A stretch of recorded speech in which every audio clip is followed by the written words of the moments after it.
Hello everyone. Today we'll start second chapter of history class 11 जिसका नाम है an empire across three continents. इसमें हमें रोमन एम्पायर के बारे में पढ़ना है जिसको आज के टाइम पे इटली कहा जाता है और ये थ्री कॉन्टिनेंट्स में स्प्रेड था, Europe, western Asia and north Africa. अब रोमन एम्पायर के बारे में हमें कुछ सोर्सेज से पता चलता है जो कि तीन टाइप में डिवाइड है, टेक्सटुअल सोर्सेज, डॉक्यूमेंट्री सोर्सेज और तीसरा है फिजिकल रिमेन्स। टेक्सटुअल सोर्सेज में हम एनल्स के बारे में पढ़ते हैं जो कि हर साल लिखे जाते थे, और जो डॉक्यूमेंट्री सोर्सेज हैं इसमें हम इंस्क्रिप्शंस और पपायरी के बारे में पढ़ते हैं। इंस्क्रिप्शन जो कि एक हार्ड सरफेस पर लिखे जाते हैं, वो हार्ड सरफेस रॉक भी हो सकता है, पिलर्स हो सकते हैं और कोई भी हार्ड सरफेस हो सकता है। और ये ग्रीक और लैटिन लैंग्वेज में लिखे जाते थे क्योंकि रोमन एम्पायर में दो लैंग्वेज ही ज़्यादा बोली जाती थी हाई क्लास के द्वारा, वो ग्रीक एंड लैटिन ही थी। और जो पेपायरी थी वो एक पेपर लाइक थिंग होती थी जिस पे रिकॉर्ड मेंटेन किए जाते थे। और फिजिकल रिमेन्स जैसे बिल्डिंग हो गई, कॉइन, पॉट्स और मोज़ाइक्स, पेंटिंग वगैरह। और इसमें जो हमारे कॉन्ट्रैक्ट्स, अकाउंट्स और लेटर्स, ऑफिशियल डॉक्यूमेंट्स थे जो अभी पेपायरस पे सर्वाइव कर रहे थे, उनको जिन स्कॉलर्स ने पब्लिश किया है उनको पेपायरोलॉजिस्ट कहा जाता है। और जो पेपायरस है वो रीड लाइक प्लांट है जो कि नाइल के किनारे उगता है और उसको प्रिपेयर किया जाता है ऐसे फॉर्म में कि जिस पे लिखा जा सके। और जो रोमन एम्पायर है इसको हमने दो फेजेस में बांटा है। पहला तो हो गया हमारा अर्ली, दूसरा है हमारा लेट रोमन एम्पायर। इसमें 509 एडी से लेके 27 एडी तक जो हमारा रोम था, रोमन एम्पायर, वो रिपब्लिकन सिस्टम उसमें चल रहा था, रिपब्लिकल फॉर्म की गवर्नमेंट वहाँ थी। इसमें सबसे पहले एक राजा के बारे में जिक्र किया है जिसका नाम है अगस्टस। वो पहला एम्परर था 27 BCE में, ठीक है। उसने रिपब्लिकन सिस्टम को ओवरथ्रो किया और खुद का वहाँ एम्परर बन गया और उसने अपने किंगडम को नाम दिया प्रिंसिपेट। प्रिंसिपेट यानी कि एक लीडिंग सिटीजन, सीनियर सिटीजन सब। और जो अगस्टस था वो वहाँ का प्रोमिनेंट सिटीजन था, जैसे कि प्रिंसिपेट का मतलब था ही कि वहाँ का वो लीडिंग सिटीजन था, वो कोई ऑटोक्रेटिक रूलर नहीं था। और वहाँ पे तीन मेजर प्लेयर्स थे रोमन एम्पायर में।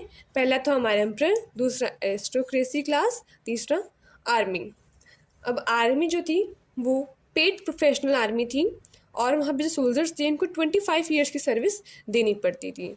और ये बहुत ज़्यादा बड़ी और ऑर्गेनाइज्ड सिंगल बॉडी थी जो कि 6 लाख पीपल उसमें रिक्रूट थे इन 4th सेंचुरी। अब आर्मी ही एम्परर का फेट डिटरमाइन करती थी क्योंकि अगर आर्मी ही किंग का साथ ना दें तो किंग के पास तो कोई पावर ही नहीं रहेगी।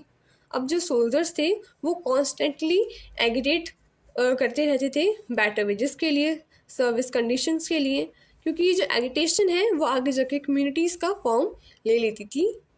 और जो सीनियर्स थे वो आर्मी से बहुत ज़्यादा हेट करते थे और डरते थे। क्योंकि वो सोचते थे कि जो आर्मी है इनकी वजह से हमें बहुत सारी दिक्कतें झेलनी पड़ती है, क्योंकि वो बात बात पे कोई एगिटेशन दिखा देते हैं। और फर्स्ट और सेकंड सेंचुरी जो थी वो काफ़ी सही थी क्योंकि वहाँ पे पीस थी, इकोनॉमिक प्रॉस्पेरिटी थी, इकोनॉमिक एक्सपेंशन भी हो रहा था। पर टेंशन आती है हमारी 3rd सेंचुरी में।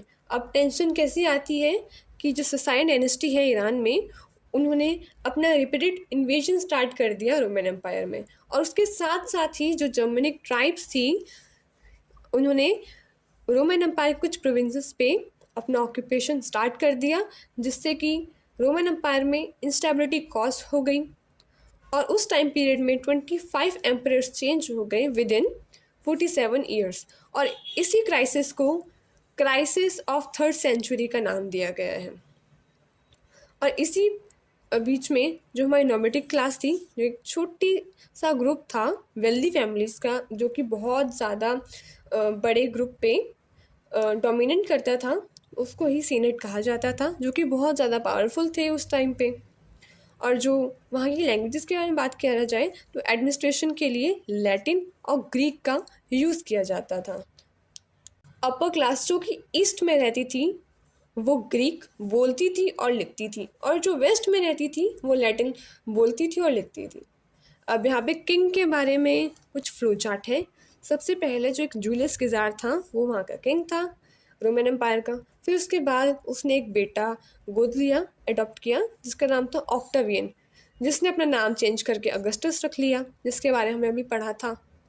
उसके बाद अगस्टस ने एक बेटा अडॉप्ट किया जिसका नाम है टिबेरियस, वो एक सेकेंड एडॉप्टेड सन था। अब जो अगस्टस था उसका टाइम पीरियड को पीस के लिए रिमेंबर किया जाता है। और जो इनके बाद इन किंग्स के बाद एक किंग आता है ट्रैजन। इसने क्या किया, अपना एक्सपेंशन स्टार्ट कर दिया। इन बाकी सब किंग्स ने अपना इतना ज़्यादा एक्सपेंशन नहीं किया क्योंकि उनको पता था कि एडमिनिस्ट्रेशन संभालने में दिक्कत आएगी। पर ट्रैजन ने अपनी टेरिटरी को बढ़ा करने के लिए यूफ्रेट्स के अक्रॉस जो टेरिटरी थी उसको ऑक्यूपाई कर लिया। बट वो फ्रूटलेस था क्योंकि उसके जो सक्सेसर्स थे उन्होंने उसको अबेंडन कर दिया। अबेंडन क्यों किया? क्योंकि उनको वो एडमिनिस्ट्रेशन देखने के लिए, उस टेरिटरी का एडमिनिस्ट्रेशन देखने के लिए दिक्कतें आ रही थी। अब नेक्स्ट है हमारा ईरानियन एम्पायर। इसमें जो पराठियंस थे और ससायन डायनेस्टी, इन्होंने ईरान पे रूल किया। कौन से टाइम पीरियड में? 27 AD में। और इनके पास जो आर्मी थी वो कंस्क्रिप्टेड थी, यानी कि फोर्स्ड आर्मी, यानी कि ज़बरदस्ती आर्मी में रिक्रूट कराया गया है। तो मतलब इनको इतनी बेटर वेजेस भी नहीं मिलती होंगी उस टाइम पे। अब हम दोबारा आते हैं अपनी रोम की स्टोरी पे। रोम में एक डेनेरियस नाम का एक सिल्वर कॉइन था जिसका वेट था 4.5 ग्राम। उस टाइम पे एक वहाँ पे एम्परर था गैलिनियस में आता है। उसने कहा कि अब जो सेनेट्स है यानी कि जो नोबिलिटी क्लास है इनको आर्मी में सर्विस नहीं दी जाएगी, इनको फॉरबिड कर दिया क्योंकि उन्हें लगा था कि जो सीनेट्स थे ये वेल्दी क्लास है और हमेशा आराम ढूंढती है, और ये शायद से इनकी किंगडम के लिए इतना बड़ी अच्छी चीज़ तो नहीं है। तो उन्होंने इनका जो रिक्रूटमेंट है आर्मी में वो फॉरवर्ड कर दिया। A city in the Roman sense was an urban center with its own magistrates, city council, and a territory containing villages which were under its jurisdiction. Thus, one city could not be in territory of another city, but villages almost always were.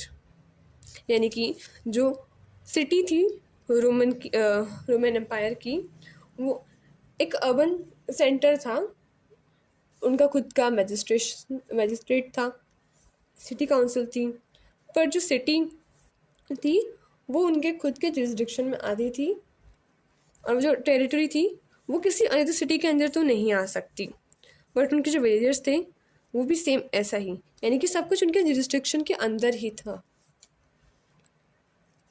अब city में रहने का advantage क्या था? यानी कि उनको food की शॉर्टेज नहीं होती थी, और सिटीज़ में तो लगातार फैमिलिन आते ही रहते हैं, कभी कोई क्राइसिस कभी कोई। बट जो अर्बन लाइफ थी वो बेटर थी in the sense of country side. अब उस टाइम पे प्रोविंसेस का इस्टेब्लिशमेंट भी होता है।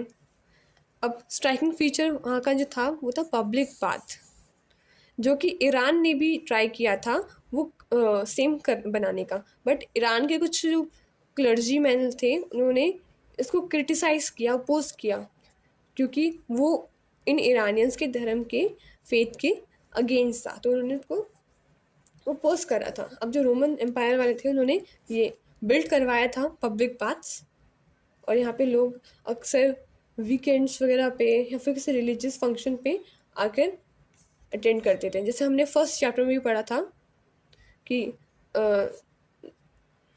12th की फर्स्ट क्लास में पढ़ोगे, वहाँ पे हड़प्पा में भी हड़प्पा सिविलाइजेशन में भी एक बात के बारे में बात की है, ग्रेट बात।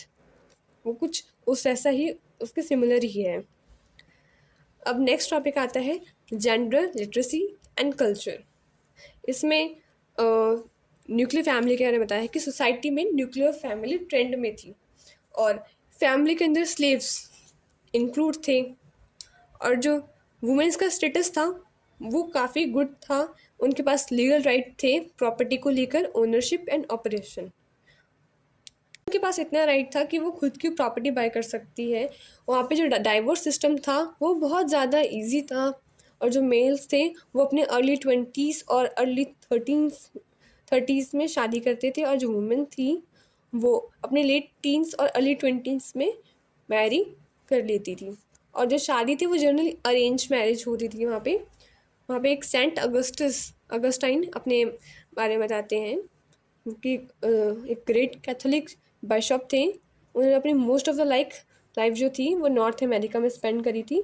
वो कहते हैं कि उनकी जो मदर हैं वो अक्सर अपने हस्बैंड से मार खाती थी, यानी कि उनके जो फादर था वो अपनी बीवी को अक्सर पीटता रहता था।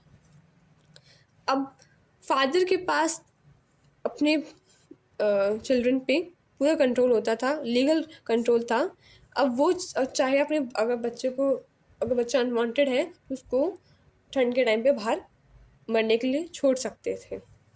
वहाँ पे जो लिटरेसी लेवल था वो कैजुअल था, यानी कि जो रीडिंग का यूज़ था और राइटिंग का वो हर डे में यूज़ होता था, और कभी कभी ट्राइबल्स और कंटेस्ट में। एक पोम्पी शहर के बारे में बताया है। पोम्पी जो ये शहर था वो वॉल्केनिक एरप्शन जो कि 79 AD में हुआ था, उसके दौरान वो अंदर धंस गया था, बुरिड हो गया था। और वहाँ पे एक स्ट्रॉन्ग एविडेंस मिला है कि वहाँ पे कैजुअल लिटरेसी बहुत ज़्यादा थी, यानी कि जो लिटरेसी थी ना वो अक्सर लोग अपने रोज़मर्रा की लाइफ में रीडिंग वगैरह में यूज़ किया करते थे। इजिप्ट में हंड्रेड्स ऑफ पेपायरस अभी भी सरवाइव कर रहे हैं। उसमें ज़्यादातर डॉक्यूमेंट्स हैं, जो जैसे कि कॉन्ट्रैक्ट्स हो गया, प्रोफेशनल स्क्राइब्स जो लिखी गई थी, और वहाँ पे कल्चर डाइवर्सिटी भी होती थी। ये हमें पता चलता है वहाँ के सोर्सेस के थ्रू। करते हैं इकोनॉमिक एक्सपेंशन के बारे में। रोमन एम्पायर में जो इकोनॉमिक इंफ्रास्ट्रक्चर था वो क्वाइट स्ट्रॉन्ग था। वहाँ पे ports, mines, queries, brick cleans, olive oil की फैक्ट्रीज बहुत ज़्यादा वाइड स्प्रेड थी, और वहाँ पे फर्टिलिटी भी बहुत ज़्यादा थी। कुछ एरियाज में एक्सपेंशनल था वो। Well organise commercial and banking system था, और जो मनी का जो यूज़ था वो काफ़ी वाइड स्प्रेड था। और लिक्विड को कंटेन करने के लिए वहाँ पे एक कंटेनर मिला है जिसका नाम है एम्फोरा। इस एम्फोरा में जैसे वाइन हो गया, ऑलिव ऑयल, ये सब स्टोर किया जाता था। और ड्रिजल 20 ये एक आर्कियोलॉजिस्ट के नाम पे रखा गया है जिसने इस वेसल को फाउंड आउट किया था। उसके नाम से ड्रिजल 20 इस कंटेनर का नाम पड़ा है।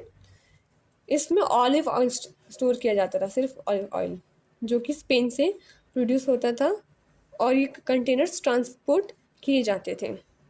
Spanish producers succeeded in capturing market for olive oil from their Italian counterparts. और वहाँ की जो बेस्ट वाइन थी वो शैम्पेना थी।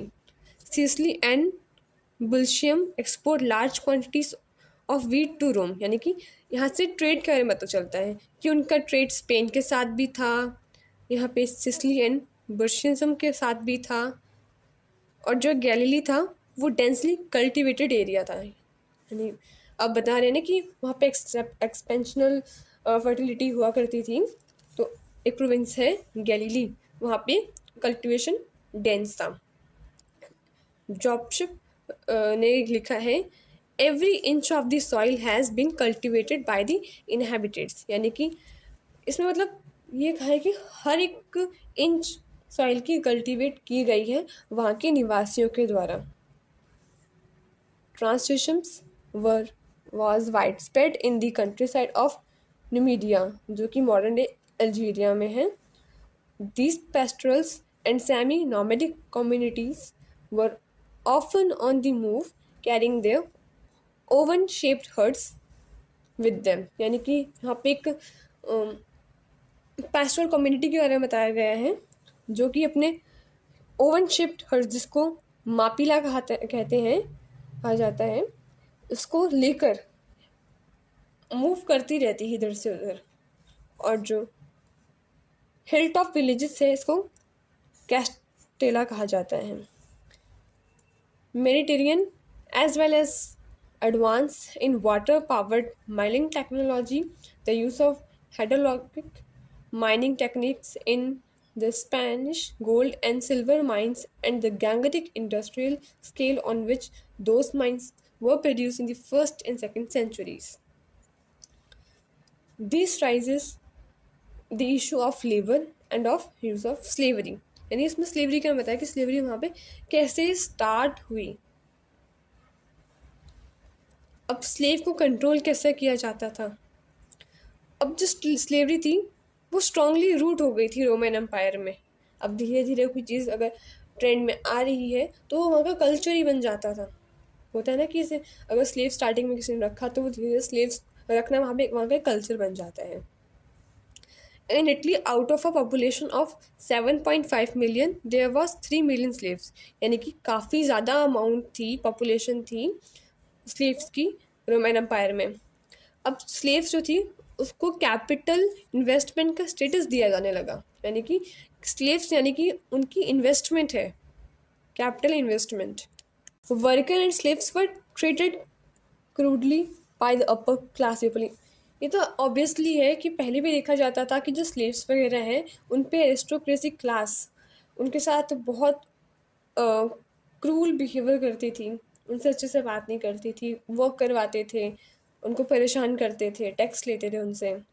इससे जो रूरल पीपल थे वो बहुत स्ट्रगल करते थे और वो बहुत ज़्यादा डेप्थ में थे, कर्जे में थे। और स्लेव्स का जो ट्रीटमेंट था वो बेस्ड था, वो किसी सिंपैथी पे बेस्ड नहीं था, वो अकाउंटिंग पे बेस्ड हुआ करता था। फर्स्ट सेंचुरी में जो सप्लाई ऑफ स्लेव्स था वो कम हो गया। कम क्यों हो गया? लेस वेलफेयर के वजह से स्लेव्स की शॉर्टेज हो गई। अब क्या हो गया, जो स्लेव्स की शॉर्टेज होने से स्लेव ब्रीडिंग स्टार्ट हो गई, वेज लेबर स्टार्ट हो गया। अब जो स्लेव ब्रीडिंग थी यानी कि स्लेव्स से कहा जाता था कि ज़्यादा से ज़्यादा उनके बच्चे हों। और नेक्स्ट वेज लेबर यानी कि अब स्लेव्स ना रख के अब कुछ लोग ऐसे रख लिए जिनको डेली बेसिस पे वेज दिया जाता था या फिर मंथली बेसिस पे वेज दिया जाता था, जो कि सस्ते पड़ते थे। यानी यहाँ पे लिखा है कि वो चीप थे और डिस्पेंसेबल थे। तो वो चीप इसलिए थे कि स्लेव्स को तो खाना भी देना पड़ता था, उनको कपड़े भी देने पड़ते थे, उनका काफ़ी खर्चा उठाना पड़ता था, उनको एज अ फैमिली मेम्बर भी उनको वहाँ पे गिना जाता था। बट वेज लेबरर्स को ऐसा नहीं था, क्योंकि वो आते थे, काम करते थे और अपनी सैलरी लेके चले जाते थे। By providing free labour, slaves had been sent free by their masters. Slaves वो extensively based on business managers. अब क्या हुआ, अब जब उनको पता चला कि हाँ जो वेज लेबरर्स हैं वो ज़्यादा चीप हैं, तो कुछ जो स्लेव्स हैं उनको आज़ाद कर दिया गया उनके मालिकों के द्वारा। अब जो कुछ स्लेव्स थे उनको बिजनेस मैनेजर भी एज अपॉइंट कर लिया गया। अब नेक्स्ट टॉपिक है हमारा मैनेजमेंट ऑफ लेबर। अब लेबर को कैसे मैनेज करते थे, इसमें कुछ लोगों ने अपनी राय दी है। जो कुल्लू मेला थे उन्होंने कहा कि हमें अपनी रिक्वायरमेंट के हिसाब से दुगना अपने जो टूल्स वगैरह वो रखने चाहिए और सुपरविज़न रखना चाहिए अपने वर्कर्स पे, और 10-10 का ग्रुप बना देना चाहिए जिससे जो प्रोडक्शन है वो इजी हो जाती है और उन पर ध्यान रखना भी इजी है। जो एल्डर प्लिनी है उन्होंने एक बुक लिखी है नेचुरल हिस्ट्री। उन्होंने कहा कि जो ग्रुप ऑफ 10 वाला जो उनका जो कुल्लू मेला का एडवाइस थी उनको सबसे वर्स्ट मेथड बताया है। उन्होंने कहा कि अगर वर्कर्स के पैरों में चेन होगी तो वो काम कैसे करेंगे। उन्होंने इसको बुरी बात बताई। अब जैसे ही एग्रीकल्चर फैक्ट्रीज वर्कशॉप्स वर्कर भागना स्टार्ट हो गए, उनके मास्टर्स ने उन्होंने क्या किया, 398 एक आर्टिकल है इसको पास किया। इसमें क्या था, लॉ ऑफ 398 में क्या था, वर्कर्स को एक ब्रांड यानी कि एक एग्रीमेंट में बांध लिया गया था कि वो डेप्थ में है और उनको उनका वर्क करना पड़ेगा, यानी कॉन्ट्रैक्ट कर लिया उन पे। जो रूरल इंडेपेंडेंट्स थे वो बहुत ज़्यादा बढ़ गए, ठीक है। जो जूइश रिवॉल्ट था उसमें 66 लोग जो थे वो फंस गए थे, और उन्होंने मनी लैंडर्स के जो बॉन्ड था उन्होंने इसको डिस्ट्रॉय, मतलब इसमें ये था ना कि लोगों ने कर्ज लिया, वो कर्ज में डूबते चले गए, उसके बाद में वो एक बाउंड हो गए मनी लेंडर्स के अंदर कि उनको वो काम करना ही पड़ेगा। This is the best example of generosity of the emperor Anastasius in the late 5th century. They offered high wages to attract the labours, यानी कि अब जो एक किंग थे एनेस्टेसिस, इन्होंने क्या किया 5th सेंचुरी में लेबर्स को अट्रैक्ट करने के लिए ईस्ट से उन्होंने अब एक सिटी बनाई दारा, उसमें वर्कर्स को ज़्यादा से ज़्यादा वेज ऑफर करी, जिससे जो लोग हैं वहाँ पे वर्क करने के लिए ज़्यादा से ज़्यादा मात्रा में आए, और वो जो सिटी थी उसको कंप्लीट होने में कम से कम 3 वीक्स लगे, यानी कि वो वहाँ पे जो वर्कर्स थे बहुत ज़्यादा आए होंगे, जिससे वो वर्क है वो जल्दी जल्दी हो गया। अब है सोशल हायरार्कीज। अब एक इंसान है टेटिसस, उसने डिस्क्राइब किया है सोशल ग्रुप्स को जो कि अर्ली एम्पायर में थे। सबसे पहले सीनेट्स जो कि अपर क्लास थी, प्रिविलेज थी, ठीक है। फिर क्रिस्टियंस जिसमें हमारे नाइट्स आ जाते हैं, हॉर्स मैन आ जाते हैं, वेल्दी बिजनेसमैन आ जाते हैं। फिर आता है रिस्पेक्टेबल सेक्शन, इसमें पीपल वो थे जिनके बड़े बड़े घर होते थे। फिर लोअर क्लास आती है जिसमें कॉमन मैन होते थे। फिर आते थे हमारे स्लेव्स, क्योंकि सोशल हायरार्की में स्लेव्स जो थे वो सबसे नीचे लेवल पे थे।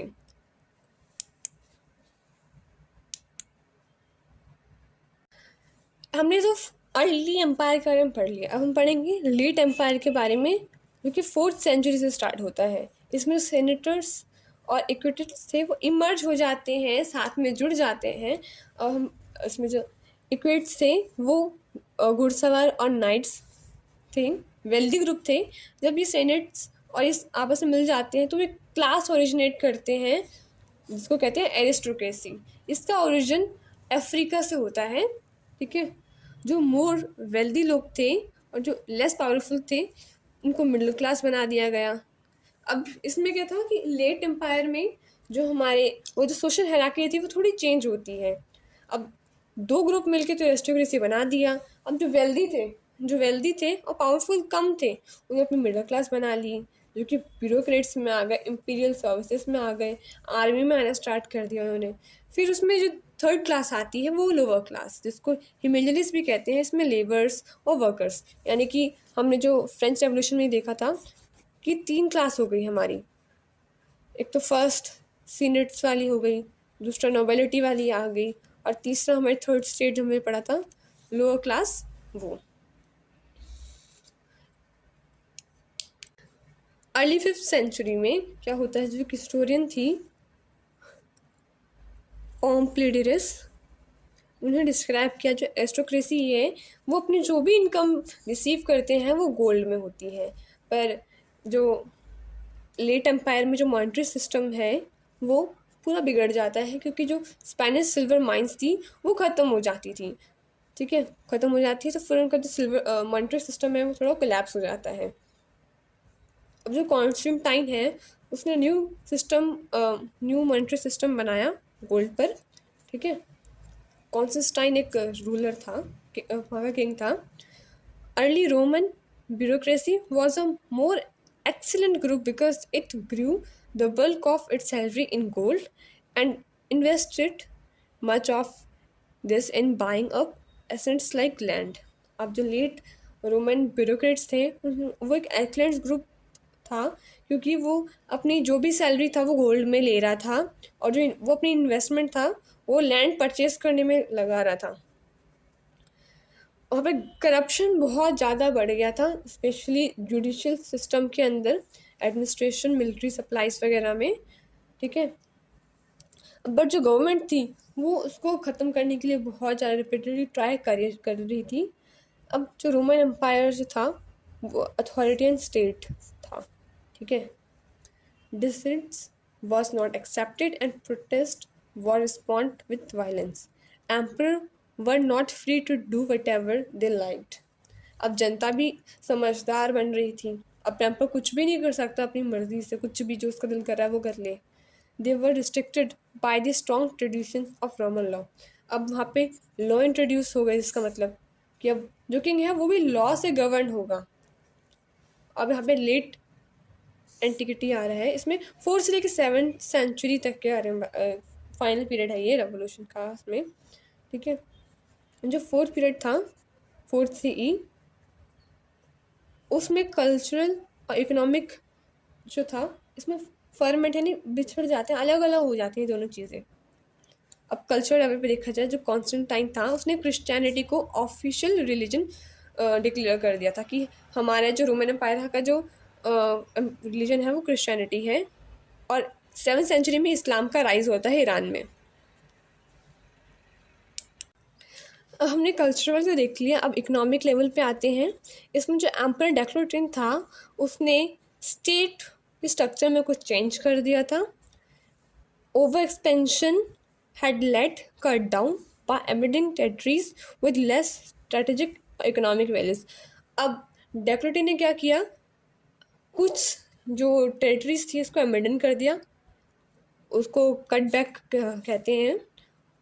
जो ऐसी प्रोविजंस थे जिससे टैक्स वगैरह बहुत कम आ रहा था, जो ज़्यादा फर्टिलाइज लैंड वगैरह नहीं था, उसको अबेंडन कर दिया। Fortified the frontiers, reorganize provincial boundaries, यानी कि यही सेम कि उसने अपनी जो फ्रंट्रीज थी और फोर्टिफिकेशन वगैरह अपनी और बाउंड्रीज़ को दोबारा से रीऑर्गेनाइज किया। उन्हें सिविलियन को मिलिट्री फंक्शन से सेपरेट कर दिया। Granted greater autonomy to the military commander, यानी कि मिलिट्री कमांडर को ज़्यादा से ज़्यादा पावर देती है उन्होंने। Constantine consolidate some of this changes and added others, यानी अब उन्होंने ग्रेट चेंजेस लेके आए। वो उन्होंने न्यू मनी इंट्रोड्यूस किया जिसको सोलिडस कहते हैं। वो प्योर गोल्ड का कॉइन था, 4.5 ग्राम का। क्रिएटेड अ सेकंड कैपिटल, अब सेकंड कैपिटल उन्होंने क्रिएट की जिसको कॉन्स्टेंटिनोपल कहते हैं। अब ये मॉडर्न डे टर्की में है, इस्तंबुल, ठीक है। अब ये 3 साइड से पानी से घिरा हुआ है। आपको पता है कि जो एरिया 3 साइड पानी से घिरा होता है वो पेनिनसुला कहलाता है। ये तो हो गया जोग्राफी का। As the new capital required a new expansion of governing classes, monetary stability and an expansion population stimulated economic growth. Investment in industrial instalments like oil press, glass industry, factories. और मैंने investment में भी changes आ गए कि अब वो ज़्यादा से ज़्यादा इंडस्ट्रीज़ पे फोकस करने लग पड़े, इकोनॉमी पे उन्होंने ज़्यादा अपना वर्क किया। Revival of the large long distance trade with the east, अब उन्होंने ट्रेड को और भी ज़्यादा, लॉन्ग डिस्टेंस वाले ट्रेड को ज़्यादा प्रिविलेज दिए उन्हें। ट्रेडिशनल रिलीजियस कल्चर, यानी कि पॉलीथिसिज्म, यानी कि एक किंग डाइटी को छोड़ के बहुत सारे डाइटीज़ को वो पूछते थे। ये ग्रीक और रोमन ये दो सब में था। जैसे वो जुपिटर को पूछते थे, जूनो, मिनार्वा, मार्स, इन सबको पूछते थे। यानी कि सिर्फ ये नहीं कि हम एक गॉड को पूछ रहे हैं तो उसको ही पूछेंगे, उसके साथ साथ 2-3 और किंग्स की डाइटीज़ को पूछना स्टार्ट कर दिया। और क्रिश्चियनिटी वहाँ पे बहुत ज़्यादा फ्लरिश करी इन 4th and 5th सेंचुरी। अब फेल डाउन कैसे हुआ इन एम्पायर का? ईस्ट में कि क्या हुआ, एक प्लेग से वहाँ पे जो एम्पायर था वो फेल डाउन हो गया। और वेस्ट में क्या हुआ, वो फ्रेगमेंटेड हो गया politically as Germanic groups from the north took over all the major provinces.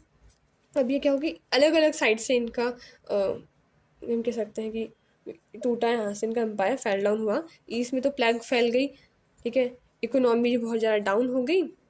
और वेस्ट में तो जर्मनिक ट्राइब ने वहाँ पे पॉलिटिकली कब्जा कर लिया अपना प्रोविंसेस पे। और 7th सेंचुरी में वार हो गया इन रोम एंड फ्रांस के बीच में।